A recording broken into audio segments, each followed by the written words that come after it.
ಮಲ್ಕೊಂಡಿದ್ದೆ ಹೋಗಿ.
ನಿನಗೆಂತ ರೋಗವಾ?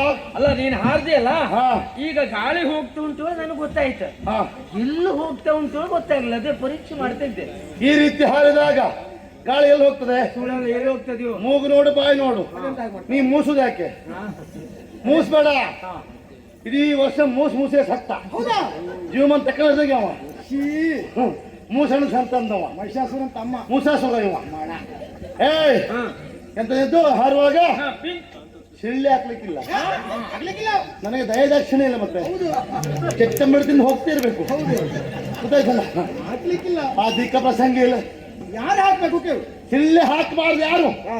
ನೀನ್ ಹಾಕ್ಬಾರ್ದು, ಇವ್ರು ಹಾಕ್ಬೇಕು. ಏನ್ ಹೇಳ್ತೀರಿ ಹಿರಿಯರೇ? ಈಗ ಬಂದಾಗ ಮಾತ್ರ ನಮ್ಗೆ ಉತ್ಸುಕತೆ ಬರುವುದು. ನೀ ಪೀಕ್ ಅಂತೇನ? ನಾನು ಹಾರುವಾಗ ಪೀಕ್. ಒಂದ್ ದಿವಸ ಆದ್ರೂ ಇಷ್ಟ ಹಾರಿದ್ ಬಿಡು, ಒಂದ್ 4 ಹಾರಿದ್ದೀಯಾ? ಹಾರುದಿಲ್ವಾ?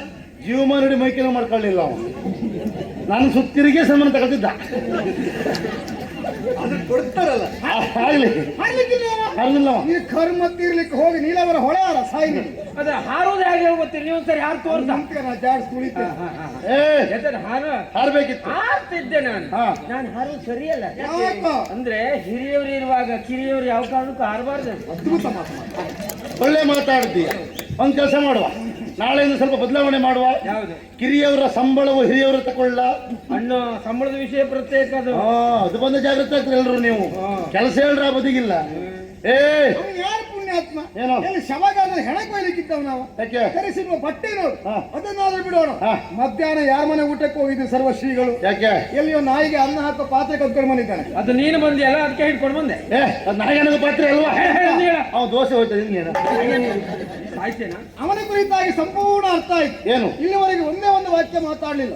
ನೀನು ಎಲ್ಲಿಗೆ ವಿಷಯ ಬಿಡ್ತೀಯ ಅಲ್ಲಿ ಮಧ್ಯ ಬಾಯಿ ಹಾಕ್ತಾ ಇದ್ದಾನೆ ಎಂಬಲ್ಲಿಗೆ ಅವನ ಕುರಿತಾಗಿ ನಾನು ತಿಳಿದುಕೊಂಡ ಸತ್ಯ ಏನು ಗೊತ್ತಾ? ಏನು? ಅವ ಅಡಿಕೆ ತೋಟ ಮಾಡಿ ಅದರಿಂದ ಫಲ ಪಡೆಯದೆ ಪುನಃ ಬೇರೆಯವ್ರ ಮನೆ ತೋಟದಲ್ಲಿ ಅಡಿಕೆ ಜೀವಮಾನ ಮಾಡ್ತಾ ಇದ್ದಾನೆ. ಅಂದ್ರೆ ನಾನು ಬಿದ್ದ ಅಡಿಕೆ ಅಂತ ಹೇಳುದನ? ಈ ಕ್ಷೇತ್ರದಲ್ಲಿ ಈ ಪುಣ್ಯಾತ್ಮ ಇರ್ಲಿಕ್ಕಾಗಿ ನಿನಗೊಂದು ವ್ಯವಸ್ಥೆ ಸ್ವಲ್ಪ ಹೆಸರಿಲ್ಲ, ಇದು ಹುಡುಕ್ಬೇಕಿತ್ತು ನೀನು. ನಂಗೆ ತುಂಬಾ ಬೇಸರ ಆಯ್ತು ಮಾರೆ. ಎಂತೆಂತ ಮಾತಿಗೆ ನೀನು ಬೇಸರ ಮಾಡ್ಕೊಂಡವಲ್ಲ, ಇದೆ ಅಂತ ಇದು. ಈ ಮುಳ್ಳು ನಂಗೆ ಹೇಳ್ತಾನಲ್ಲ ಮಾರೆ, ಅದೇ ಬೇಸರ. ಉತ್ತರ ನಾನು ಕೊಡ್ತೀನಿ, ಯಾಕೆ ಹೆದರ್ತೀನಿ? ನನ್ನ ಹೆಸರು ಹೇಳ್ಕೊಂಡು ಬೇಳೆ ಬೇಯಿಸ್ಕೊಳ್ಳುವುದು, ನನ್ನಿಂದ ಅವನಿಗೆ ಹೆಸರು ಬರುವುದು ಅಲ್ಲ, ನನ್ನಿಂದ ಅವನು ಒಳ್ಳೇದಾಗ್ತಾನೆ ಅಂತ ಆದ್ರೆ ಸಂತೋಷ ಪಡುವವರಲ್ಲಿ ನಾನು ಮೊದಲಿಗನಾಗ್ತೇನೆ. ಯಾಕೆ? ಈ ಕ್ಷೇತ್ರಕ್ಕೆ ಬರುವಾಗ ಯಾರು ಕಲ್ತ್ಕೊಂಡೇ ಬರುವುದಿಲ್ಲ, ಬಂದ ಮೇಲೆ ಹಂತಂತವಾಗಿ ಕಲಿಯುವಂಥದ್ದು. ನಾನು ಈ ಕ್ಷೇತ್ರಕ್ಕೆ ಬರುವಾಗ ಏನೇನೂ ಇರಲಿಲ್ಲ ಆಗಿತ್ತು. ಇಲ್ಲಿಗೆ ಬಂದ ಮೇಲೆ ಮೊದಲಿದ್ದ ಹಿರಿಯರು ಏನು ಮಾಡ್ತಾರೆ ಅದನ್ನ ಕಷ್ಟಪಟ್ಟು ನಿದ್ದೆ ಬಿಟ್ಟು ನೋಡಿದ್ರಿಂದ ಇವತ್ತು ಈ ಕ್ಷೇತ್ರದಲ್ಲಿ ಹೊಟ್ಟೆ ತುಂಬಾ ಅನ್ನ ಸಿಗ್ತಾ ಉಂಟು ನನಗೆ. ನಾವಿಬ್ರು ಒಂದೇ ಅಂತ ಆಯ್ತು. ಅದು ಯಾವುದಿಲ್ಲ. ನಾನು ಹಾಗೆ ಏನು ಹಿರಿಯವರೆಲ್ಲ ಏನೆಲ್ಲ ಮಾಡ್ತಾರೆ ಅದನ್ನೆಲ್ಲ ನೋಡಿ ಕಲಿತಿದ್ರಿಂದ ನಾನು ಹೀಗೆ ಬಂದಿದ್ದೇನೆ. ನನ್ನ ಸಾಲ ಬೇರೆ, ನಿನ್ನ ಸಾಲ ಬೇರೆ. ಹೌದಲ್ಲ? ನಮ್ಮ ಸಾಲಿಗೆ ಬರ್ಲಿಕ್ಕೆ ಉದೈತಲ್ಲ. ಏನು ವೆಂಕಟೇನ? ಏನಂದ ನೀನು? ನಿನ್ನ ಎಲ್ಲ ಮಾತಿ ಹೂ ಅವನಿಗಂತದ್ದು ಬಿದ್ದಡಿಕೆ ಅವನು ತೋಟ ಮಾಡ್ತಿದ್ದ, ಜಾಗ ಸಿಗದೆ ಹುಡುಕ್ತಿದ್ದ. ಓದಲ್ಲೆಲ್ಲ ಮೂಸುದು ಅದಕ್ಕಾಗಿ ಹಣ್ಣಿನ ಗುಣ ಹೇಗುಂಟು ಪರೀಕ್ಷೆ ಮಾಡ್ತಾ ಇದ್ದೆ. ಜಾಗ ಸಿಗಲಿ. ನಾಳೆ ದಿವಸ ಅಪ್ಪಣೆ ಕೊಡ್ಲಿ, ಇವನ ತೋಟದಲ್ಲಿ ಅಡಿಕೆ ಮರದಲ್ಲಿ ಒಂದೇ ಅಡಿಕೆ ಇರಬಾರ್ದು ಅಷ್ಟು ಮಾಡ್ತೇನೆ ನಾನು.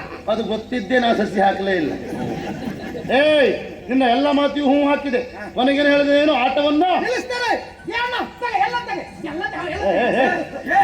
ಮಗು ಬೆಳಕಾಕ ಸಂಬಳ ಕೊಡೋರು ಯಾರು ಗಡ್ಡದವರು ಆಗ್ತಾ ಬೆಳಕಾಗ್ತಾ ಬಂದೆ ನಾಳೆ ಸಂಬಳ ಬೇಕು ಅಂತಿದ್ರೆ ಬೆಳಕಾಕ್ಬೇಕಷ್ಟೇ ಹಾಕದ ನೋಡ ಏನ ಆಟ ನಿಲ್ಲಿಸುವುದಾ?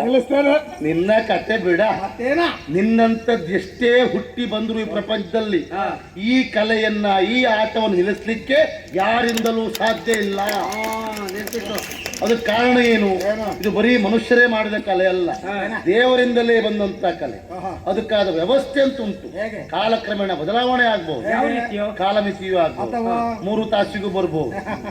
27 ವರ್ಷದಲ್ಲಿ 34 ಆಟ ಮಾಡ್ತಾರೆ ಅಂತ ಆದ್ರೆ ಇದ್ರ ಮೇಲೆ ಎಷ್ಟು ಪ್ರೀತಿ ಉಂಟು ಅವ್ರಿಗೆ ಅಂತ ಲೆಕ್ಕ ಹಾಕ್ಬೇಕು. ನೀನು ಮಾತಾಡ್ತೀಯ ಆಟ ನಿಲ್ಲಿಸ್ಲಿಕ್ಕೆ ಹೋದ್ರೆ ನಿಲ್ಲಿಸುದಲ್ಲ, ನಿಲ್ಲಿಸಿದವರಿಗೂ ನಿಲ್ಲಿಸ್ತಿ ಅಂತ ಹೋದವರಿಗೆಲ್ಲ ಏನಾಗಿದೆ ಅಂತ ಕಣ್ಣಾರೆ ಕಂಡವರ ಏನಾಗಿದೆ? ಹುಚ್ಚಿರು ತಿರುಗಿದ್ದಾರೆ.